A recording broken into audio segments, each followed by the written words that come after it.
Hi guys, it's Sophia from ATA Notes here, and I'm here to present the Studies of Religion April lecture. So this is part of our lecture series. We host them every school holidays, but these specific school holidays, they're going across all this week. At ATA Notes, we've got heaps of free resources from study notes, these lectures. We've got an online Q&A where you can leave questions in our discussion boards, videos, newsletters, the ATAL calculator to see if you're staying on track with your marks and your ATAL goal. We've got lots of articles on study strategy and tips and heaps more on our new website, so definitely check it out, atanotes.com. On top of that, we do offer more resources. So we've got TuteSmart, which is our online tutoring from Elite Recent Year 12 graduate program. We've got private one-on-one sessions, but also class sessions across all different types of subjects in year 11 and 12, but also for younger grades as well. So definitely check that out if you're looking into getting into tutoring.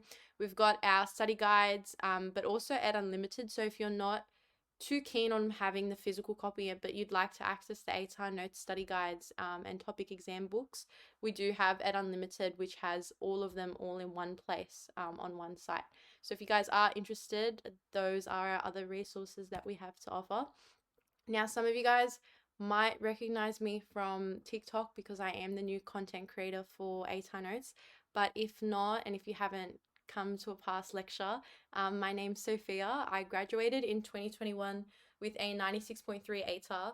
These are some of my marks, but obviously because we're doing an SOR lecture, SOR matters the most, and I received a 94 in 2021. So I've only been out of school for just over a year now. It still feels pretty recent and fresh to me, so I hope that can help me give you even better advice because it's so fresh. At the moment, I'm studying a Bachelor of Education so I can become a high school English and Business Studies teacher. So she's got that university teaching knowledge, but then also my experience as a student of SOR, and I also tutor and have lectured SOR for over the past year now. So we live, laugh, love SOR. A special thanks to our sponsors, La Trobe University, RMIT, Deakin, UTS, and Macquarie as well. So, the plan for today's lecture, we're going to be going through religious depth studies, and we're going to cover generally most of them. But obviously because all of you guys are going to be doing different depth studies, to go into depth on all the depth studies is going to be quite hard. So it's definitely more a skills based, looking at writing responses and the essays and structuring those. And then we're doing religious expressions in Australia 1945 to the present, everyone's favorite, the statistics. So we're going to get heaps done in this lecture today. I want to start off with a bit about SOR. And just some of the stigmas around it, some of the thoughts. So a lot of people think SOR is a bad subject. They think it scales badly. They think it's a bludge.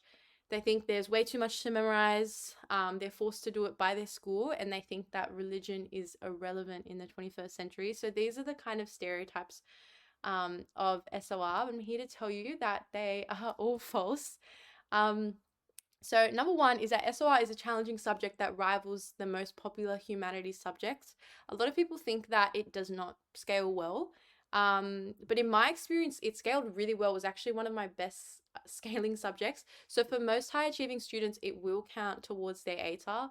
And as long as you're scoring band 5, band 6, especially that higher band 5 and band 6 range, the scaling is so strong for SOR. So getting into those top range marks can really help push for your ATAR, especially if it's within those 10 units. So I definitely recommend. I think SOR is such a underrated weapon, and that because there is a lot of content, it feels heavy and it can get dry, and that's what stops a lot of students from realizing the potential of the subject. But hopefully with this lecture you can realize and just come to learn how much SOR can help out with your ATAR and to not really underrate it. In terms of the relevance of religion, religion is just as relevant in the 21st century as has ever been. And the number of adherents in the major world religions are shifting around. So Islam and Hinduism are growing, Christianity is declining, and that's all in post 1945, which we're going to look at today. But yeah, when it comes to scaling, do not get too touchy with scaling. SOR has the same level of scaling as the histories, but also as biology. So when we think about like modern history or biology, you think, oh, like they scale pretty well. SOR is on the same level. So do not underrate it. I feel like people think that because it's not as a popular subject, it's not going to rival those types of subjects, but it's actually on the same level of scaling, which is why doing well in SOR can really, really help. Trust me, I'm not going to sit here and you will never hear me say that the content in SOR is easy to memorize, but it is, and it can be far easier than most subjects if you're smart about what you memorize and you prioritize your syllabus. You're going to hear me repeat myself a million times this entire lecture about how important the syllabus is, but the syllabus is literally your sacred text of SOR that gets you through, that will help you across every single question in the paper. The syllabus is your guide. The syllabus is everything. And the fact that a lot of schools force students to study SOR means many students don't take the exam seriously, which is good for you. So I personally went to a religious school, so SOR was mandatory for us, which I at first was really annoyed about because it was like, oh, well, I have to do this subject. And I can't do a subject that I necessarily want to do. But over time, especially as I came to develop the right study skills and the right study methods for SOR, even, honestly, it gets dry. I'm not going to pretend like it doesn't get dry sometimes because it's just consistent content. But over time, I found that studying for SOR wasn't as much as a burden. And then I kind of found it easier than my other subjects because it was just kind of repetitive in the way that you study for it. I'm going to talk about that more in studying for SOR, which I have a whole section on, because SOR just isn't as popular. It's not one of those subjects that everyone does, or not one of the really massive popular humanities subjects. It's definitely more like mid-range in comparison to business, to the histories. So I feel like there's not as many people talking about SOR. I'm definitely in your school, but just in like the wider community. So I want to talk a lot about studying for SOR because it just needs to be spoken about a lot. But because people don't take the exam seriously and because they're forced to it, the average for SOR across the state is actually pretty low, which sounds bad. And you're like, oh, if the average low, then scaling must be bad. But the reality is that the second you get above that average, scaling like pushes you, because so many students are at that point because they're just taking it because they have to. They're not really bothered for it. They're like, whatever, it's just SOR. And that's very much a mentality. And at one point I had that when I first started. I was like, oh, it's just SOR. Like, it's just SOR. But SOR ended up being one of the subjects that helped my ATAR the most. And I'd love for it to be that for you guys too. So yeah, that is a little bit about SOR. Personally, I did SOR too, and I chose it thinking it was going to be too much content. And at different points of the year, like I said, I'm not going to lie in this lecture, I found the subject really dry and I felt like the content just kept dragging. My SOR students that I've tutored, but also in my recent lectures, a lot of the general commentary is SOR is just dragging. So do not feel guilty if you feel that way. It's definitely very content heavy, especially SOR2, which is that second extra part of the unit, the extra depth study. It just keeps going. But I just kept reminding myself to stay committed and consistent even when I felt like it was dry. And then I ended up placing first in both year 11 and 12 and then achieving a 94 HSC exam score. Personally, I use the syllabus like it was my sacred text. The syllabus is everything.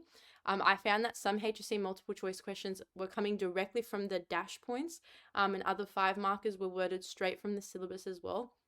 So knowing your syllabus, and I mean it like memorizing it and having that as like a study guide, is so important for your study because it's mapping out the entire exam, and it's kind of like a little cheat sheet to what the exam is going to look like. You'll find, especially the more past papers and the more practice questions that you attempt with SOR, they all just come back to the syllabus. So having the syllabus as a base is so strong to set you up. But yeah, this is just a little bit about my experience because I don't know, I just feel like SOR, even for a lot of my friends, a lot of us found it hard at some points in the year because it just kept dragging. And especially if you're doing SOR2, usually for the lectures, we get quite a bit of SOR2 students coming in just because it's double the content and double the workload. It definitely does get heavy, but even SOR1 with the content, and it's purely just memorizing and then applying it to different types of questions. Do not feel bad and do not feel discouraged if you feel like it's dry or if you feel like it's dragging. That's such a normal experience for SOR students. Definitely just try to keep pushing yourself. You really just have to get through those moments, and having that push and that consistency is what's going to show up in the end of the year with your marks. I promise you that one. So syllabus, you're going to hear me talk about it so much. So the SOR 1 syllabus, and then we've got the SOR 2. So that's why I'm saying SOR 2 is double the workload, because you've got that extra depth study and then the 2 extra topics. But today we're going through depth studies in general and then the common post 1945 topic. So we'll be going through quite a bit across both SOR 1 and SOR 2. There's going to be 10 multiple choice on religion and belief systems post 1945, then a 5-mark short answer on religion and belief systems post 1945. You're going to get 15 marks of short answer on one major religious tradition, and then that's like your first step study, and then a 20-mark essay on a different religious tradition. And your exam is 90 minutes. So it's an hour and a half. You get 5-minute reading time. So fun to go through the paper and see what's ahead. But yeah, you've got the 15 marks for the first topic, then 15 marks for your first step study, and then the 20-mark essay on your second. The difference for SOR 2 is that it's a 3-hour exam. You've got the 10 multiple choice and then the 5-mark short answer. That's common with SOR 1. But then you've also got 10 multiple choice and 5-mark short answer on religion and non-religion. You're doing 2 15-mark short answers on 2 separate religious traditions, so 2 depth studies.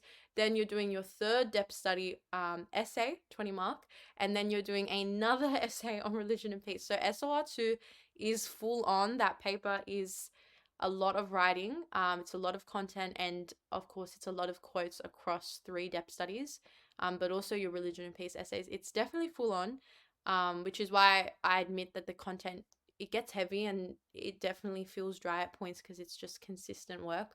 But hopefully this lecture will help you feel more motivated about that. And I've got some study techniques and what was working for me, so that I didn't have to, only be studying for SOR all the time. But when I was studying for SOR, I was doing the right things.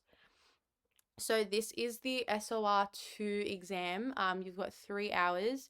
And yeah, the first section is 30 marks, and that's all the multiple choice. And then the 5 markers, you've got 2 of those. Then you've got 30 marks worth of short answers on the 2 depth studies. Then you've got your 20-mark third depth study essay, and then your 20-mark religion and peace essay. So fun, guys. So fun. These are the syllabuses, and we're going to start off with the depth studies. Now, obviously with depth studies, it's really hard for us when we're selecting what to do for the SOR lectures, because first of all, every school is doing different religious traditions, but then on top of that, because there's so much selection, you guys can literally see here with all the different significant people, school of thoughts, and all the different practices and ethical teachings. To pick one isn't fair to other schools that are doing other ones, and it's not like there's specific combos that every single school does. It varies so greatly across all different types of schools across the state. So we thought that doing a general one across all the depth studies, and then really focusing on those skills for writing responses to them would be a lot more beneficial, just so it's equal for everyone and we're not prioritizing certain topics and not others. And then we're also going to be looking at our favorite religious expression in Australia, 1945 to the present. When I was doing this topic, I really was not the biggest fan, mainly because of the census data, but it just felt kind of heavy. I don't know. I wasn't the biggest fan, but now that looking back and in hindsight, especially now that I lecture and tutor SOR, I actually don't think it's too bad. I think there's just a smarter way that I should have been studying for it, and should have been learning this content and memorizing it. So when we do get up to that, I'm keen to share that with you guys, because again, these points feel like they're dragging, but when you're learning from the syllabus and basing your study off that and as a guide, you'll find that it makes such a big difference. But let's get started on our block 1, which is the depth studies. So hate to do this. I really hate to do this, but we're going to start by revising some content. So I know like year 11s in the past, it's last year, we're looking ahead to HSC. And for a lot of your subjects, year 11 is like foreign, gone, you're never going to use it again. But for HSC SOR, preliminary SOR links so well. They really link well to each other. So don't worry. I don't want you guys to go back to like your year 11 drive and like your year 11 book or folders, notes, whatever. You can leave that. It's not like you need to memorize anything specific. I'm going to go through the specific points that you need to know from year 11 so that you can craft an impressive HSC response. I want to put a disclaimer. It's not like there's no way you're going to do well in SOR unless you put these points in. But because there's so many students doing SOR, of course it's not one of the most popular humanities, but it still is. There's a lot of religious schools where students have to do SOR, but there's also a lot of non-religious schools where SOR is a choice and it is a popular subject. So adding in preliminary knowledge really takes your response to the next level and just distinguishes you in the marking center, which is such an important thing when you get towards the HSC. So I'm going to be revising through that for you guys. I'm going to go through each faith to ensure all depth studies are covered. So if the slides aren't relevant to your study, you can feel free to ask some questions in the live chat. I'll be there. Otherwise, you can attempt the Christianity practice question, but we're going to be starting with Christianity because the majority of you do study it. Before I start, essential to your depth study responses is an understanding of the principal beliefs of the faith as well as the paradigm, which is like the main big belief of your faith. So whether you're writing an essay or short answer with the topic of ethics, practice, or person, the main paradigm is still so important because it provides your response with structure and increases the cohesiveness and flow of your response, but it also shows your marker that you've linked preliminary and HSC content together. So automatically you're already hitting off all that band 6 criteria by doing that. A lot of HSC questions as well are always, SOR is always the same. It's like, how does blah blah help adherents live a better life? How does blah blah help adherents or like contribute to the development and expression of faith? It's always like live a Christian life, live a good life, live out their faith, live out their religious tradition. How does blah blah show the lives of adherents? It's always very much along those lines. So it's basically just asking you, how do aspects of these religions reflect the purpose, goal, or message of this religion? And other times Nessa is more obvious, where they'll specify, and they've specified, assist in adherence to Allah, keep the covenant, and love one another. So your whole response is ultimately just discussing how the different aspects that you guys are studying allow the believer to follow the belief better. So having a knowledge of what that main belief is, and that's literally what you did in year 11, just helps your response flow on so much more. But it's adherence to those principles, beliefs of each religion that ultimately helps a follower live out the paradigm in their world, and its significant people, practices, and ethical teachings that enable them to adhere and express to those practices. So at the core still remains that principle belief. A lot of you will think, oh, it's about the significant person, it's about the practices, it's about the ethical teachings, but all of those are just like the umbrella from that like base of the belief. So how it's just going to ask you an expression. If you ever hear the word expression, it's just how an adherent lives out their beliefs and how they're expressing their beliefs. So if you're going to write about people, practices, and ethical teachings, to bring in not only that main belief, but also by doing that, linking back to year 11 content, you just know your marker, you're getting brownie points, you know you're going to make your marker happy. But it also helps you really neatly wrap up your thesis. So again, I don't want to press this too much. I already feel like I've been talking about it for a bit too long. But this is the best way to elevate your response. A lot of students don't have this view, but I hope that it makes sense, bringing in that content and where it fits in, but also how it's going to distinguish you in the marking center. You do have to be realistic with marking.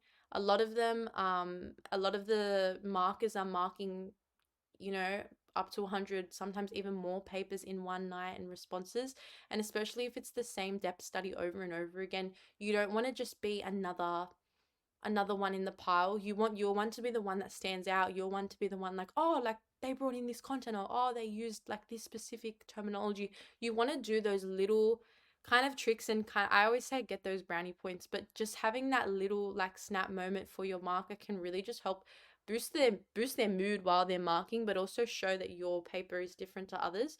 And this wasn't when I was doing my HSC, I wasn't necessarily using this throughout the year, but then as soon as I got to trials, I brought in this mention of preliminary content, and I saw an improvement in my marks. So I definitely recommend it. It just really makes you have a like much neater thesis, have a lot more cohesiveness, but then also stand out to your marker more.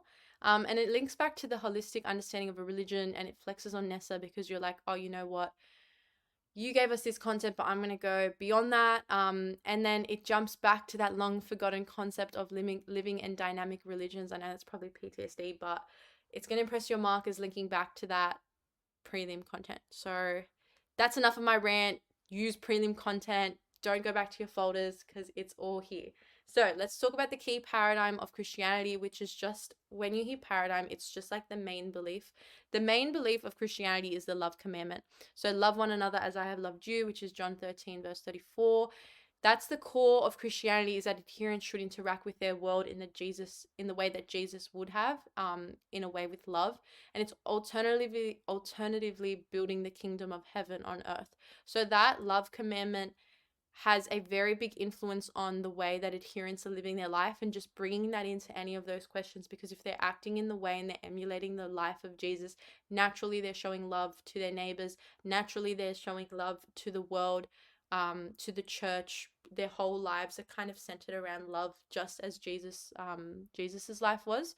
So the principal beliefs are salvation, revelation, divinity and humanity, Trinity, and death and resurrection. And all these beliefs are coming from the Bible. Now, to make the connection with principal beliefs and your significant person, your ethical teachings, or your significant practice, you can choose which ones you want to make the ties to.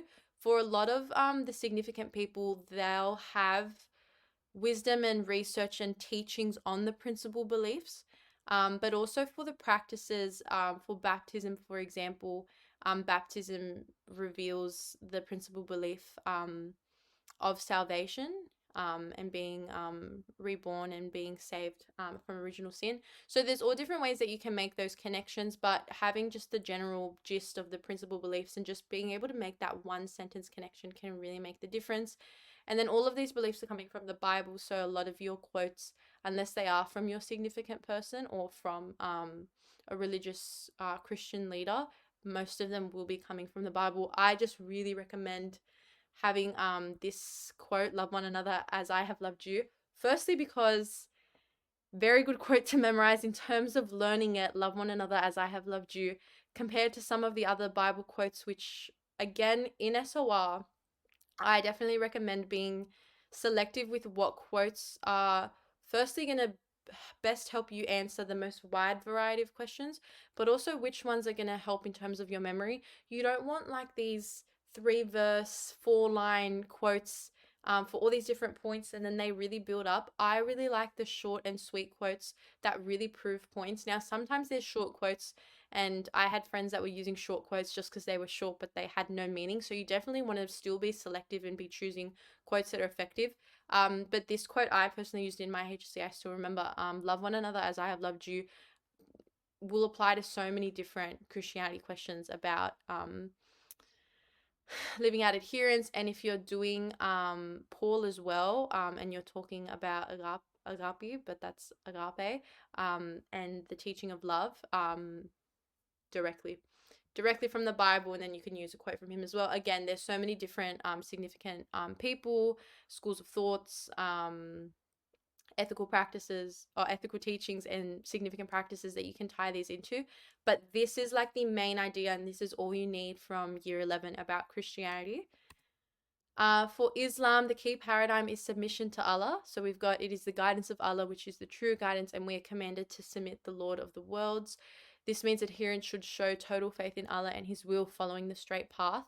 One of my depth studies was also Islam, and I feel like every single thesis I wrote, I'd say 9 times out of 10 was that an adherence, like to live out their faith and their religious tradition, is through submission to Allah.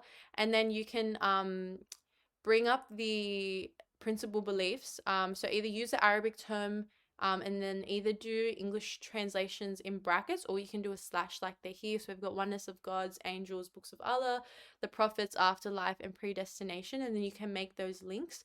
And then these beliefs are coming from the Quran, the Hadiths, and jurisprudence. So you can use a variety. Most of my quotes for the Islam depth study were from the Quran, but completely up to you guys and what your teachers are recommending. But yeah, I think that for the depth study on Islam, a lot of the time you're going to find that submission to Allah is going to come up in your essays, and it's a very strong point to make in your thesis because it is the paradigm, that's the big belief of Islam. So I think that having that connection, not only are you having a really neat thesis, but you're also linking back to all this content, and then you can relate your significant person and what they're saying and how they're spreading these beliefs, or how the ethical teachings are reflecting these beliefs, or how through the significant practices these beliefs are being expressed. So there's always those connections you can make. I'm by no means saying you need to do it to every single one. You can just choose one or two if you like. It's up to you. Or you can have maybe one or two for significant person, then another two for ethical teachings, and then another two for practice. It's completely up to you. But just making that link, I promise you, will make a very, very big difference. Then for Judaism, which I also did because I did SLR too, so I was doing 3-depth studies. Following the halakha law. So there's this quote from Leviticus: "You shall teach the children of Israel all the decrees which God told them through Moses." So Jewish people should be guided in their religious and daily life by the laws that have arisen since ancient times. A little hack with Judaism, and I personally did it because I had Christianity as one depth study and Judaism as another. And the first 5 books from the Old Testament are also in the Torah, so they're the common text. So what I did, and you are allowed to do this in SOR because they are separate sections, I had quotes from Genesis and I think Exodus that I had used across both because they were still different sections and they're different religious depth studies. So if you are finding, and I'm not going to promote that and be like, everybody go, just use the same quotes across both, because obviously you're not going to use New Testament quotes from Christianity in your Judaism depth study short answers or in your Judaism essay. But there's definitely one or two, I think I did it once or twice, for one or two quotes across Judaism, Christianity, where they can be common. So if you are finding it hard to memorize, there are those similarities that you can kind of get around. I definitely recommend that. But for Jewish people, they should be guided in their religious and daily life by the laws that have arisen since ancient times, which is why the principal beliefs of belief in a single God, moral law as prescribed by God, and covenant are so, so important, because that's literally the entire way. And by living out and expressing those beliefs and adhering is like guided in their religious and their faithful life. The beliefs are coming from Hebrew scriptures, so the Torah, which are the first 5 books of the Old Testament, and the Talmud. So yeah, like I said, I'm not going to sit here promoting, just use the same quotes for Judaism and Christianity because it is only the first 5 books of the Old Testament, but there's some really strong Genesis quotes, and then also the commandments that go across both, that are both like moral law in Judaism, but also the guidance for adherence in Christianity. So there's some overlap. That's my little hack, guys. For Hinduism, the key paradigm is to gain punya, to transcend samsara. There is neither death nor birth, neither a struggling nor a bound soul, neither a seeker after liberation nor a liberated one. This indeed is the ultimate truth. So the purest example of living a good life is accruing positive karma in order to achieve moksha, and that should be the key aim for a Hindu.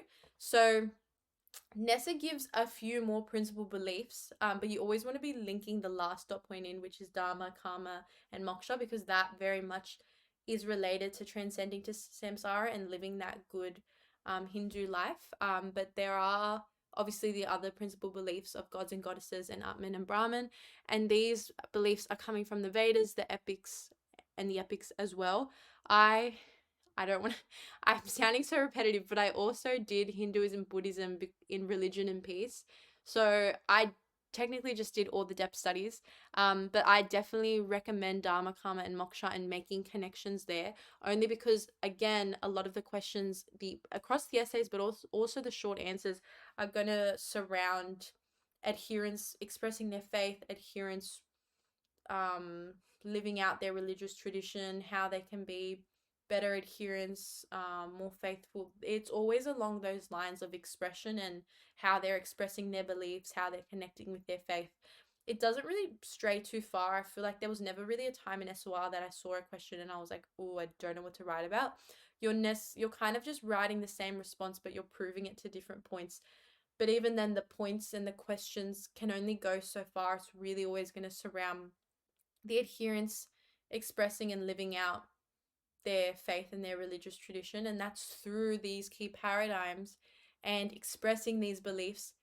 And then you make that connection through living out the ethical teachings, through practicing whatever significant practice you're doing, and through following the teachings and impact of your significant person. So it all connects. I really don't want to sound annoying, and I don't want it to be down your throat, but all of this connects. I really hope you can see the connection, and it's such a strong point to make in SOR because it's not being taught at every school, and it's something that's really going to make your marks stand out. I just want you guys to stand out. We're manifesting band sixes for all of you. And then we've got the Buddhism. So the key paradigm is to follow the Noble Eightfold Path. So he who walks in the Eightfold Noble Path with unswerving determination is sure to reach nirvana. So Buddhists should aim to be noble in all aspects of their life. So that's speech, view, resolve, etc. in order to attain the ultimate goal of arhatship and nirvana. So the principal beliefs, and there's a lot to manage in Buddhism. So you want to choose what's most relevant, and the rest you can kind of just sprinkle. So there's the three jewels, there's the four noble truths, there's the marks of existence, and then there's karma, samsara, and nirvana. Personally, I was doing religion and peace, but even if I was doing it as a depth study, I would definitely recommend the four noble truths, only because very much the four noble truths are physical acts of expression to follow in your daily life, and you can really reflect that in the ethical teachings, but also the significant practices, but also karma, samsara, nirvana, and Buddha and Dharma. But up to you guys and what's aligning with your content. Wherever you can make that connection, make it, but just make sure it's relevant ones. And then these beliefs are coming from the Tripitaka, the Lotus of Good Law, and the Tibetan Book of the Dead. So you can go across the different texts. But guys, those are the key paradigms. We're going to move on to everyone's favorite, the person / school of thought, the ethics and the practices. But I'm going to finish it there on my little rant about why you should bring in year 11 content. I really hope that helps though.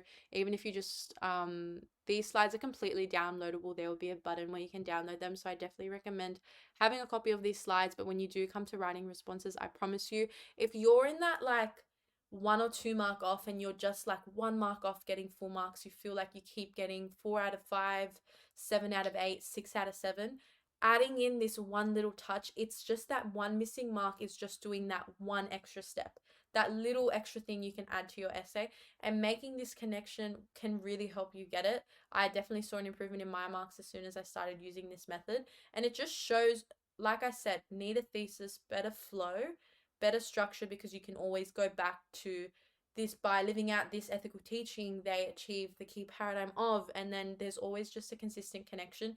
It's very much like an English essay. I hate to bring up English in SOR, but it's very much the same, where you're going to have your thesis in the intro, and you'll lose marks in English if you don't keep referring back to that thesis. So if your thesis is just really broad and it's not specific about one big belief or the principal beliefs and that connection to the question, naturally it's not going to have the best flow. Naturally it's not going to be a very strong thesis, and naturally it won't have too much connection to the question. While if you start with a really good thesis that adds in the main values from your ethics, person, school of thought, practice, and that connection to the belief and how that affects the adherent, A plus, guys, A plus. So I really recommend that. I hope that's not too repetitive of me. It 100% was, but I promise you that will be making a difference in your marks. But now that we know all that information, what's next? We're going to apply it. So We're going to apply how the paradigm, beliefs, and sacred texts need to be applied to your depth study, so it can make up your significant person practice and ethical teachings. Do not stress with these paragraphs. I'm going to go through structure and how to structure them, because it is hard. Like, it's already hard enough to talk about the ethics, the contribution and impact, and your significant practice. So I know hearing like, oh, now I got to bring up year 11 as well. I know that's not going to be very good news to a lot of you, but I'm going to show you how you can really add it in a cohesive way that makes your response flow even better and even stronger. Now there's different choices across all the different depth studies. These are some of them, but there's obviously so many. But let's talk about significant person and school of thought first. So, number one is to remember this is not a strictly historical analysis. So, even though it's important to have biographical details and they're still relevant, they're not the main focus. So, when I first started doing significant person, I was like, oh, it's on the person and their life. Especially when I got contribution questions, I thought it was so important to talk about their life and their education and how they got to a point where they could make that contribution. So even though it is necessary and it is relevant to put in biographical details, this isn't Wikipedia. This is not Wikipedia, and that's not what they're asking, but it's very easy to fall into that. So try not to get caught up in describing their whole life. You really want to focus on their contribution and impact. So what I found when I found myself, because I would find myself writing 3 to 4 lines on like their biography, and sometimes I would write about like their family life, and it's like, for what? Like, we're talking about the contribution and impact. You want to make sure that all your biographical details are connecting to that contribution and impact. So I definitely recommend, and what details are relevant is when they were born, the year that they died, their full name, and then also a note about their upbringing or their education that brought them to the position of power. Because by getting to that position of power, then they made those contributions, but that was like the stepping stone. So having the university that they studied, when they became ordained or whatever position they were in, that's a biographical detail that you're going to make, but that's relevant because it's linking to your contribution. Otherwise, not too important. Now, their birth date and their death date is important, because their death date naturally is going to link to their impact, because impact is very much more about how they're still impacting and they're enduring impact throughout time, even on our society today. So showing that, yes, they've died in this year, and for quite a lot of the significant people, it is hundreds and hundreds of years ago, but their school of thought or their teachings or their works are still affecting us in the present contemporary day. That's really good relevance and just really making a connection there. So when we're saying biographical details are still relevant but not the main focus, that's what we mean. It's definitely, you don't want to miss it. I really do not, and I am not promoting not putting in biographical details. I really think that the birth date, the death date, and just a quick line about something quick about their upbringing, and or the education that brought them to their place, or like when they first received their position, the year, or like the first contribution, that's important. But you don't want to just end up being wikipedia.com and writing all about their life, that early life section, because it's really easy to fall on that, because you feel like you're writing an essay on this person and on their life, and it doesn't really make sense to just jump into all the things they did but not say much about who they are. But in the context of the SOR exam, where if you're doing SOR 1, you've got an hour and a half, and if you're doing SOR 2, you've got 3 hours to do all these different sections, I promise you, their personal life is not the most important thing. So your goal when studying your key figure or school of thought is to explain the contribution to the development and expression of the religion, and to analyze the impact of this person or school of thought. So you want to go back to the why question. So they aren't a significant figure because they simply existed. What did they add to the life of the faith, and why are they still relevant? So all of these significant people and these school of thoughts are so significant that they have been chosen for this significant person school of thought topic. So you really want to stop and being like, what have they added to the life of the faith? Why are they still relevant? How is their impact still ongoing? I'm going to be real, I found contribution and impact hard, because a lot of the time it felt like they kind of overlapped. But what helped me with contribution and impact is, contribution is what they were doing in their life, like what they in their lifetime contributed to the faith And a lot of the time, those contributions were the faith of that time. So maybe they started a school, maybe they built a church, for example, or a sacred place. Maybe they wrote a book. That's those their contributions of their time. Their impacts are the lasting expressions of those. So their impacts are the lasting expression of the teachings. And when they've like the ongoing buildings of the church, if they were a missionary, and then now there's even more churches and churches in their name, all these different things. The impact is definitely more enduring, and it's like, how are they still affecting us today? While the contribution is very much what they did in their specific lifetime. That really helped me separate the two, because I feel like contribution and impact can really just get mixed up. And at one point I was like, aren't they the exact same thing? Because through their contribution, they're impacting people. But the impact is very much more an ongoing, like a lasting, and like how they're still relevant, even though their contributions are from years and years ago. How are those, and you can even link how those contributions are still impacting us now, and adherents of the faith now. So contribution is very much what happened during the lifetime of your person's school of thought. So what did they do? While impact is what happened after this person's death. So their legacy. That's the big difference. Contribution, what did they do in their life? And impact is what was their legacy after they died. So you should be doing that interchangeably, where you link their contribution to their impact. So by going on missionaries, they've inspired new missionary journeys, which has led to more churches being built and an ongoing effect. And then you can look at that cycle, for example. But making those connections between the two is really, really important.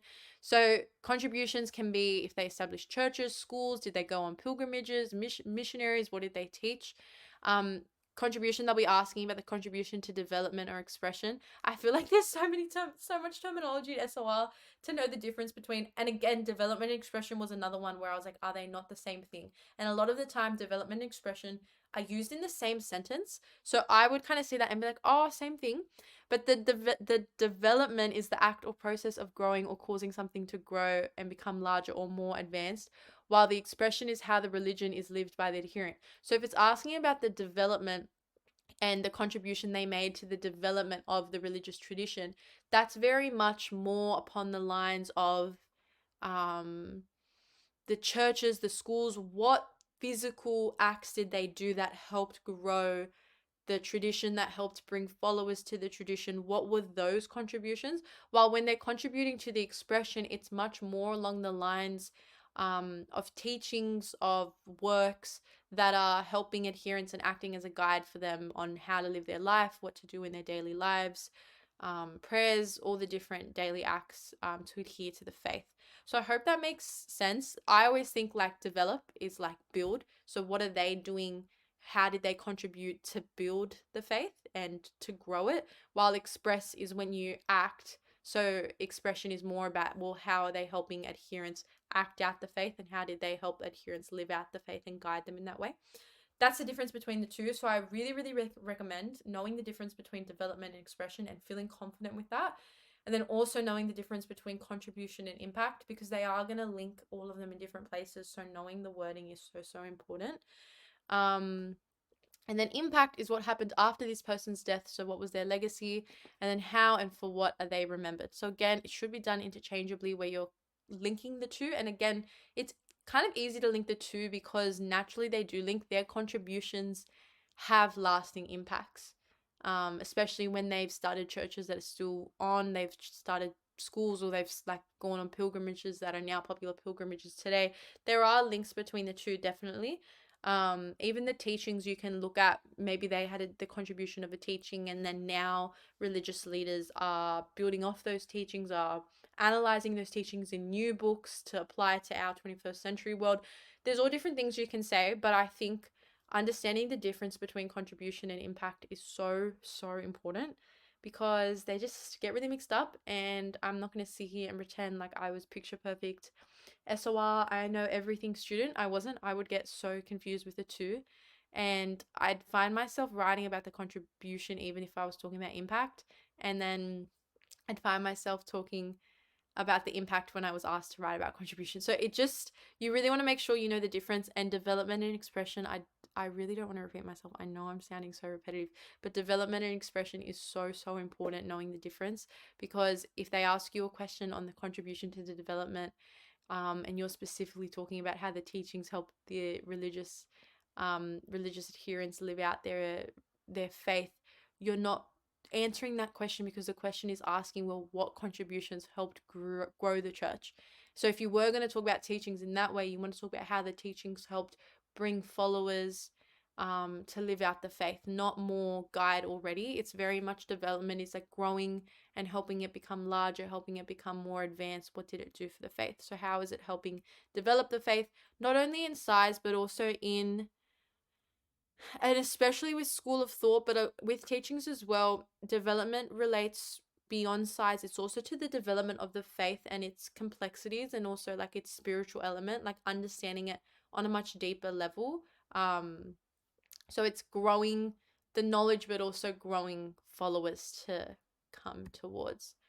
So, given that we're looking at the impact of the faith as a whole, your answer will normally deal with how that person or school of thought allowed adherents to better align with the core paradigm of their faith. So, guys, I would not leave you. I wasn't just going to say, bring in year 11 content and not show you how to do it. So, I wanted to make some direct connections for you. That way you're like taking out the narrow case study and you're linking it to the holistic view of religion. So most questions are going to draw some conclusion about how faith guides followers, even if it doesn't specify the concept of a leader. So making a connection between your significant person, school of thought, and how they contributed to a principal belief of the faith is A plus. A plus, band six in the making. So for example, and I said this before, if you're doing Paul of Tarsus, which is a really popular significant person for Christianity, you can say Paul of Tarsus contributed to Christianity through his prolific writings about salvation and baptism. So by that, you've got your significant person, but then you're linking it to the principal beliefs of Christianity whilst referencing the contribution. So it's just three for three. You're killing it. I can't even speak. But you're killing it, and it's just such a good link. Not enough people are doing it. So you want to stand out. We're all getting man sixes. Now, in terms of how many quotes I recommend, and every lecture series I get this, is how many quotes should I put in my response? And it's hard because, especially in the short answers, so hard to know how many to do, but this is my kind of guide, and this is exactly what I did when I was doing SOR. So 3 to 4 marks, a question, they're really short. I would only do 1 quote. 5 to 6, I do 2 to 3, and 7 to 8, I do 3 to 4.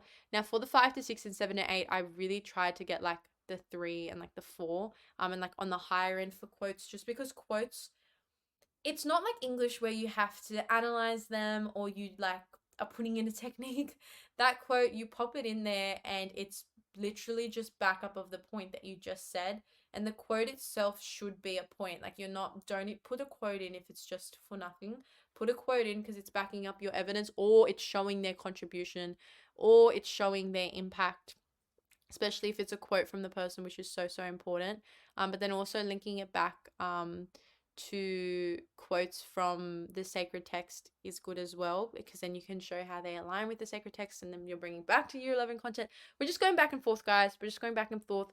But if you are struggling with quotes in SOR, if you're being told you're not doing enough, this is the guide that I was using, and it worked really well for all my marks, but also for my memorizing, so that I wasn't memorizing too much, because especially SOR 1 already is so much, but SOR 2, the quotes just get in your head. I remember before my HSC exam, I was lying on the floor. Like, I really wish I was joking about this. I was lying on the floor, just like, I didn't even have my palm cards. I was just like announcing my quotes aloud, like right before I left for my SOR exam. But there's just so much, and especially across so many different depth studies. So this was a really good guide for me, so that I wasn't overdoing it.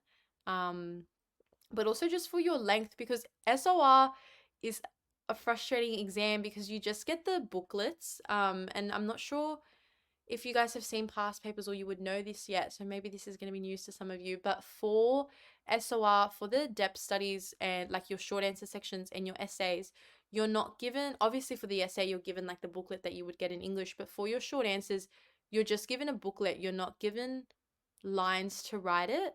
Like for your 5 marker, you're going to get like that amount of lines. You're going to get like the page, I think it's like 3/4 of a page amount of lines. So you just fill in the lines. But for your short answer sections, you just get like the booklet and you have to choose how many lines to do. So it's really hard. And sometimes I'd find myself writing like a whole page for a 4 marker. And I was like, what are you possibly doing? It's 4 marks. So SOR is definitely tricky in that way because you have to time, pace, and structure how much you're going to write for the short answers, which is hard because you can really lose track, which is why I found that memorizing this kind of quote table so I knew, and I was like, okay, it's only one quote, okay, it should only be this long, helps me because I don't know, my other content subjects, I was doing business, modern, I did legal in year 11, and then English subjects, everyone like had like the amount of lines you had to write, especially business, legal, and modern, like they give you the lines to write. You just pop in your answer. So it was really weird doing short answers in SOR for the depth studies and not having like a guide. I really like just having the lines because the general consensus is if you want to band 6, fill the lines. What are you supposed to do in SOR when you just get a whole booklet of like 6 pages, like empty pages, and you have to write like 1 and then start writing your response and then 2 and then 3 for the 3 short answers on your depth study. Little bit strange. I hope I didn't break anyone's heart with that news. I don't know if many of you guys would have seen a paper or would know that yet. But yeah, in the paper, they'll, in your question booklet, they'll just have like 3 questions as dot points, and then you're answering that in a separate booklet with just lined paper, but not specific of how many lines you have to choose that. So I definitely recommend this. This helped me to overcome that. Now, in terms of structuring your significant person or school of thought paragraph, you want one body paragraph for each contribution or impact. So each paragraph should have a new point.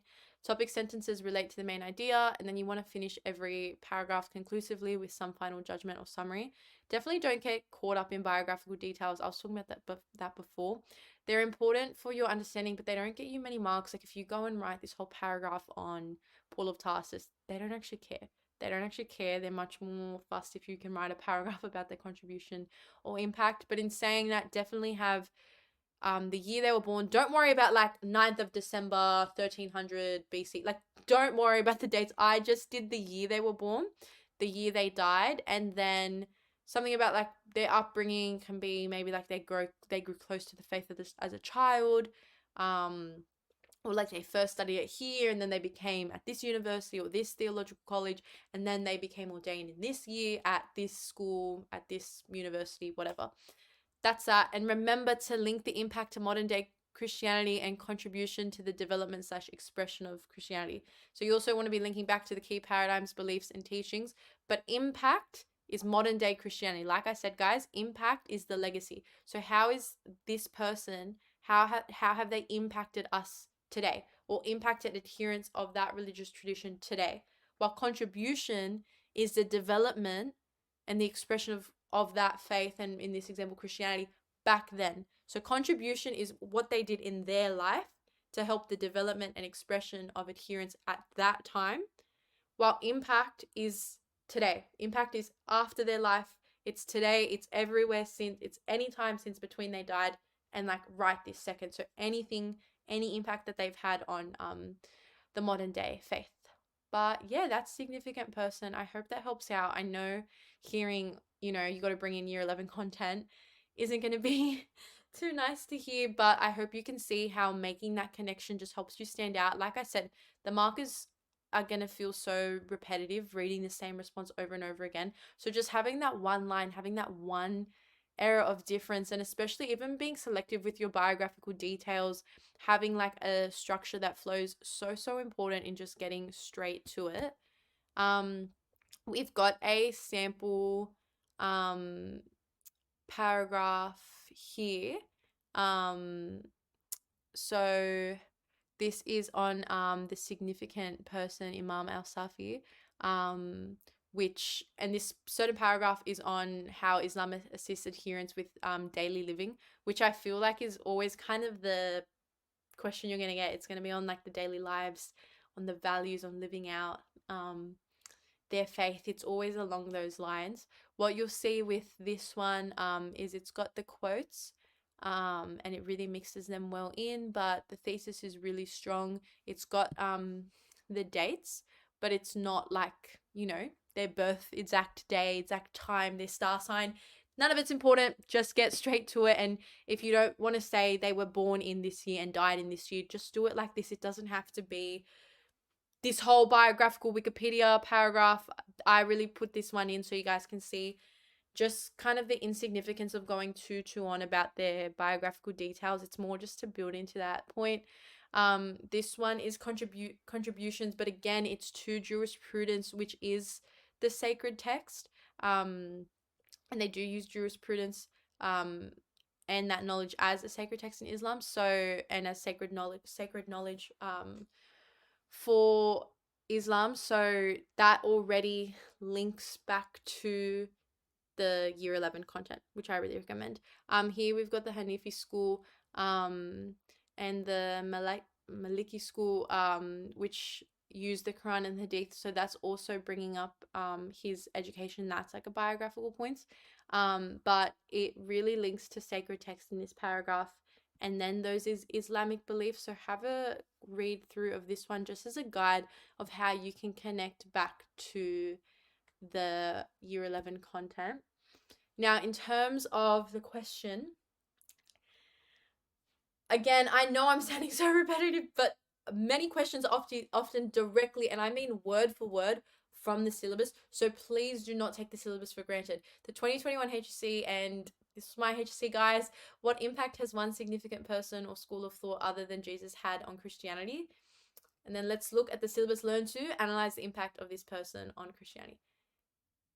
Literally the same thing. They literally just took the syllabus dot point and made it into a question. And a lot of the times in the HSC, it's just going to be the syllabus dot points, which is why I really recommend studying the syllabus. Use the syllabus. Like if you can't find a practice question, write a practice question on a syllabus learned to. Write a practice question on a dot point from the syllabus. But studying the syllabus, notes, and practice papers are like the key to SOR success. Practice papers, there's so many because SOR has been around for quite a while and they haven't changed or updated the syllabus in years and years. So there's lots of past papers to do. But again, you guys are still early in the year, so you're not going to catch me saying, go sit a 1.5 hour paper. Go sit a 3 hour paper in like April. You'll hear that next holidays when it's time for trials. So fun. But yeah, for SOR, please do not take the syllabus for granted. That is your sacred text. I really mean it. A lot of the questions are going to be straight from there. It's kind of like a cheat sheet to get you ready because they're really using that as such a core. So let's move on to significant practice. Very, very fun. It's similar to your person paragraphs because you want to be analyzing how your prescribed practice allows the adherent to better connect with their faith, and then how that significant practice expresses the beliefs and why it's important. So it's different to the Ness's task, but it still best aligns with the impact aspect of the significant person. So what's its consequence in the modern world? Why do we continue to participate in it? Why is it a significant practice? When you're talking about significant practice, the whole big idea is, well, why is it significant? What's so important about it? But you want to also be able to broadly describe the practice itself. And these small aspects of the practice are easy ways to structure your paragraphs or ideas. So, for example, I did synagogue services for Judaism, and then we would, in my paragraphs, I wrote about descriptions of the practice and different elements of synagogue services and the different services to structure my paragraphs as different sections. And then always reference your sacred text quotes. I know it's hard, especially in SOR too, because it's double the workload, which is double the quotes. Sacred text quotes drove me insane, like memorizing all the quotes and like where they're coming from as well, like the verses. Don't bring numbers into it. Why are we bringing numbers into SOR? Thought I was doing a content English subject. Don't know what's going on. This is a significant practice paragraph. So the beginning and ending elements of weekend worship, the gathering and sending are integral to understand Christian beliefs. So already it's using those descriptions of weekend worship, and then those specific sections to structure it. It's got the quotes. I really recommend, if you are doing Christianity, learn this quote. And this is what I mean in overlapping. There's this quote: "Go therefore and make disciples of all nations, baptizing them in the name of the Father and of the Son and of the Holy Spirit." That's Matthew 28:19. I did that in my HSC, and I used that one because Matthew 28-19, that in the name of the Father and of the Son and of the Holy Spirit, you can use that in across other questions as well, because that's the Holy Trinity, which again is another principal belief, but it's also about baptism, which is the significant practice. So again, when you can make those links, and especially when you can cut a quote short, jump on it. You don't want to be using the same quotes for every single paragraph, but if there is true alignment, do it. And if it works, like in that case it does for baptism, but also if you're talking about the Holy Trinity and your significant person and their relation to the Holy Trinity, you could have a quote that they write about the Holy Trinity, and then how that reflects the Bible's description of the Father, Son, and Holy Spirit. Big brains. I feel like I'm here to give like hacks to SOR. But even here, if you look here after that quote, "an instruction to create the kingdom of God on earth and fulfill their central paradigm," that quote directly is then linked to the central paradigm and to those big beliefs. In a way, this reflects the belief of the divinity and humanity of Jesus, with adherents working to emulate Jesus through the central tenet of evangelizing.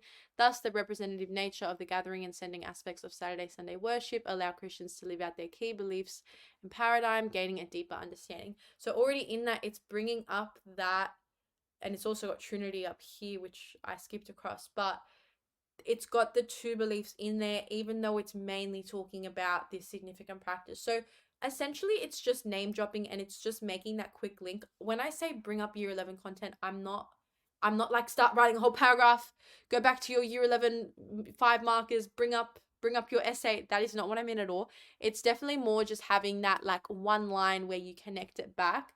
It's just brownie points. We just want brownie points. We want to make our markers happy. We want to be the one good paper in a pile of 20 copies of each other, because everyone's writing the same stuff in SOR.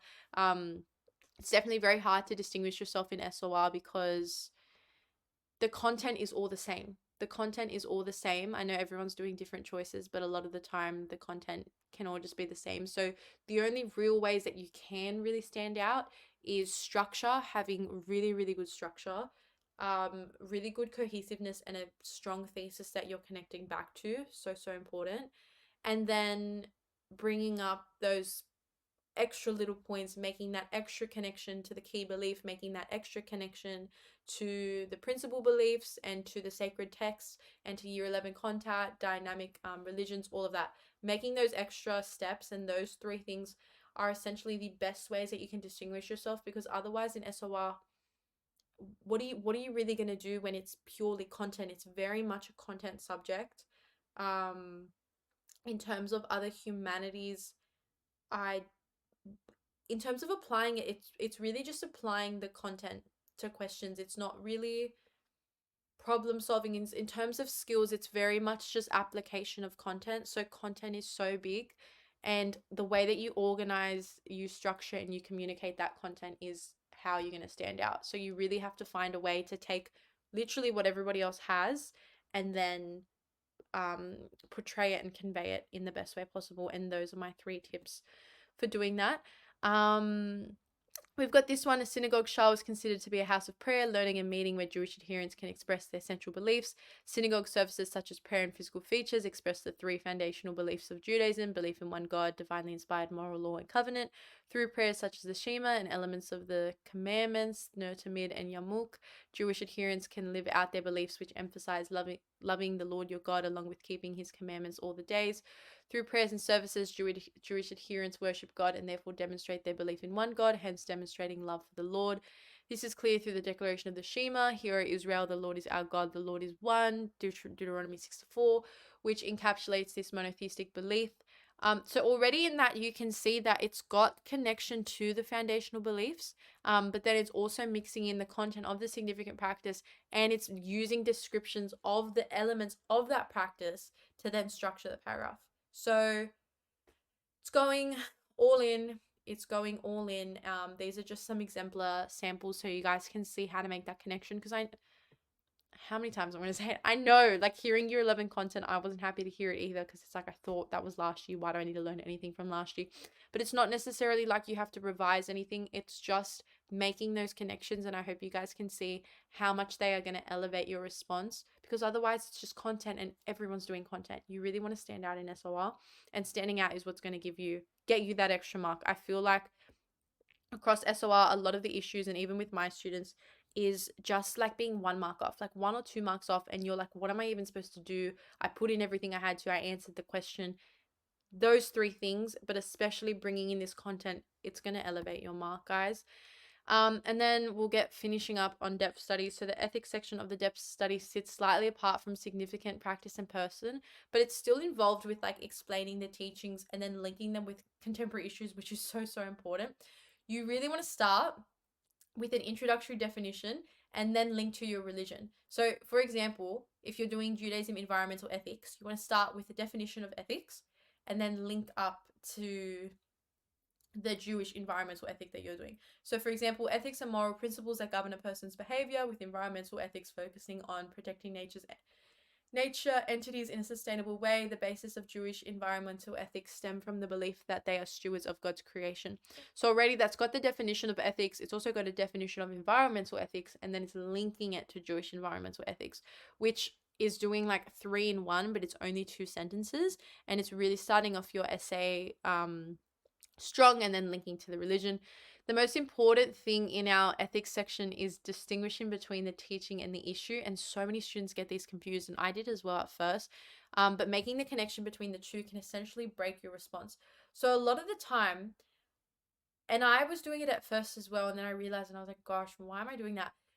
You'll get like the teaching and the issue confused, or you'll kind of like overlap them without meaning to, where the teaching might be that, like, for example, for the Jewish environmental ethic of being stewards of God's creation, which is also a Christian environmental ethic, that that environmental ethic, the teaching is to love the world and to treat the world, like to be responsible for God's creation, naturally, animals, for the environment, for everything.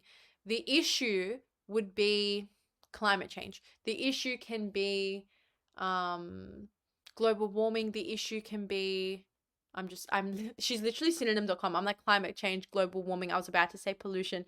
But the issue are like global environmental issues, especially for environmental ethics. You can talk about animal testing. I think that's what I think for stewards of God's creation, I spoke about animal testing, and that was my issue. And then after that, you're like, okay, the teaching is that Jewish adherents are stewards of God's creation. The issue in our world is that we are testing cosmetic products on animals. How can adherents, and what can adherents do to help overcome this issue? And then you can say to support brands that are against animal testing, like Lush, to sign petitions against animal testing, to support if their synagogue is doing, or their community has specific practices against that, and then you get more specific. But it's very much a 3-dimensional thing, where you've got the teaching, then you're like, okay, this is the teaching, this is the problem, this is the contemporary issue of our world that is challenging this teaching, but this is how these adherents can follow the teaching, and this is what they can do to live that out. So the ethical teaching is the general principle in the sacred text, so it links to the paradigm and outlines how an adherent should live their life. There's no specific issue attached to them. So, for example, God created man in his own image can be a teaching for Christianity. But similar to your person in practice, you should aim to prepare 4 teachings, and that way you can write 4 paragraphs if needed to, just in case you get that. And if you're doing the depth study essay, 4 paragraphs, having 4 teachings is a very good idea.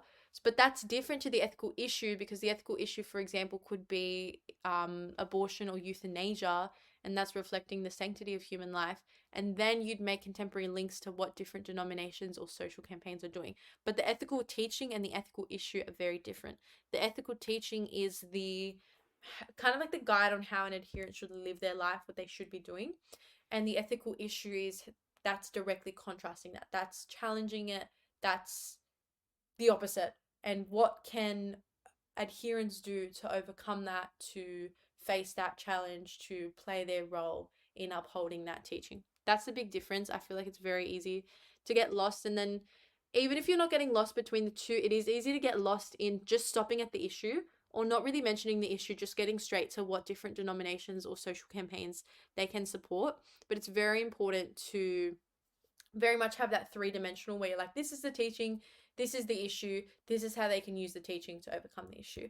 So I really recommend using the 4-step plan. I did it myself and it just kind of works in terms of structure. You know, start by naming the ethical teaching. So for example, that adherents are created as stewards of God's creation. Then you want to describe using 1 to 2 sentences what the teaching surrounds and then have a quote about that. So for example, you could use this one. So God created man in his own image. Because he's created in his own image, he should therefore act as a steward for everything else that was created in God's image, which is all nature, all animals.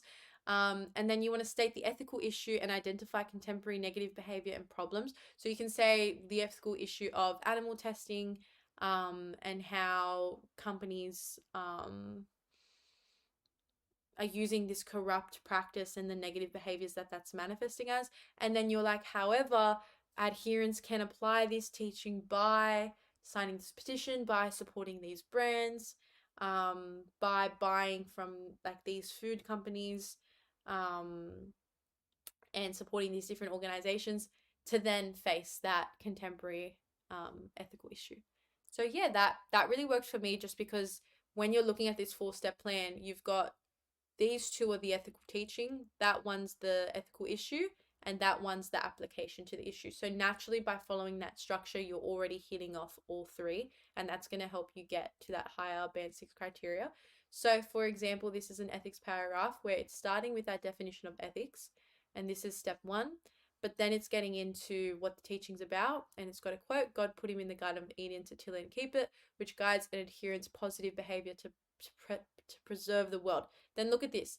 Deforestation is a contemporary environmental issue causing extinction of wildlife and significantly contributing to global warming resulting from urbanization and agricultural expansion. So instead of just saying deforestation is a contemporary environmental issue, which is what a lot of students will do, it's going that extra step and then identifying the negative behaviors and attitudes that are coming out of that and how that's affecting the environmental state of the world on a deeper scale.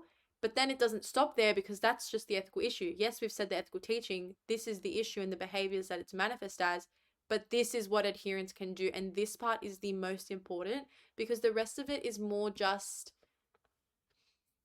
kind of content improving it, while this is like, okay, this is how they're going to apply it, and this is where the answer to your questions will come in. So Jewish adherents serve and protect their world by promoting the preservation of natural parks through lobbying the local government to plant more trees and provide more recycling services at schools and workplaces. Simple lifestyle changes such as using recyclable bottles and recycled paper also demonstrate this teaching. They can donate to organizations like the Jewish National Fund of Australia, who only require an $18 donation to plant a tree in Israel. This ensures they serve and protect their world and forest, which links back to that teaching. So altogether, it's a 4-marker, but that 4-step plan of identifying the teaching, explaining the teaching, and then having a quote to back it up, identifying an environmental issue or the ethical issue that's affecting that. In this case, it's environmental, but generally the ethical issue and the behavior that it's manifesting, and then what adherents can do. And a lot of the time, the questions are, well, this one, it's very general to describe one Jewish environmental ethical teaching, but in the bigger mark questions, it'll be about how they can live out these ethical teachings in their lives, or how it affects their adherence. That part is where it's going to come in. But again, this question, guys, where's it from? Straight from the syllabus. You know I was going to say it. So, overall message about the depth studies and what you guys have to do. Link to the paradigm and principal beliefs. I promise it's the last time I say it, but please, year 11 content, don't go back to your books.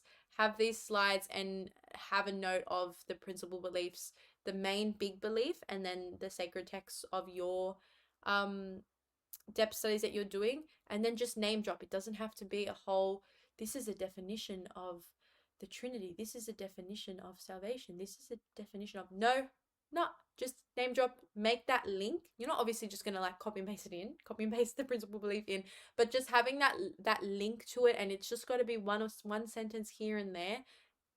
All the difference, all the difference when you get that extra mark. Remember this lecture. You also want to link to the sacred texts and link to contemporary examples. So this is all essential to getting a band 6, but a lot of the times it's forgotten when dealing with depth studies, especially when not dealing with ethics. So a lot of the time, because there's so much content, and I was a victim of this too, there's so much content in the depth studies. So the last thing I was thinking about is like, yeah, let me bring up year 11, let me bring this in. But then as soon as I started doing that, I saw better marks and I was more consistently getting full marks because I was consistently going to that fuller effort. So you want to see why these people teachings or practices are still relevant and what their impacts are. And then linking to the diversity of a religion is another little brownie point hack, SOR hack, guys. So the different school of thoughts or denominations. So for example, I did baptism for Christianity as my significant practice. So you can talk about how Christian denominations vary in the baptism method. So Orthodox churches favor immersion, where the individual is submerged into the water to emphasize the connection with Jesus' death and resurrection. Do you guys see? Do you guys see that? Because not only did she bring up another denomination, but there's also a link to a principal belief on it. And then on the other hand, Catholics use this method of baptism. And that way, you're bringing up a separate denomination, and that's showing the diversity and the dynamic nature of the religion, which again, brownie points for your marker. So I always recommend bringing up different denominations across the depth studies, just because it's that extra step and it's that extra thing that others aren't doing that's going to make you stand out. Message of this lecture is to just stand out. We want to be the star. We want to be the best paper that they read that night. So these are things that you can do. But now we're going to go into block 2. So fun. Religious expressions. That was heavy. Do not feel too overwhelmed. I know with the depth studies, it seems like a lot. And I know for SOR, when you know that you're going to do 3 depth studies, so fun. But even for SOR2, that is, but even for SOR1, the 2 depth studies and all the quotes, then structuring it, it's what if I get asked this, what if I get asked on that. I know it's definitely heavy, but I think that having those connections between them, and then also just using this as a guide, being able to come back, and that's why I really recommend downloading the slides. They're free for you guys to download, but just having them as a track and having those exemplars too to compare yours to. A lot of you guys would have seen they're not super long, they're not super chunky, but they are all full mark samples, which shows that you don't necessarily need these really long responses. You want to get straight to the point.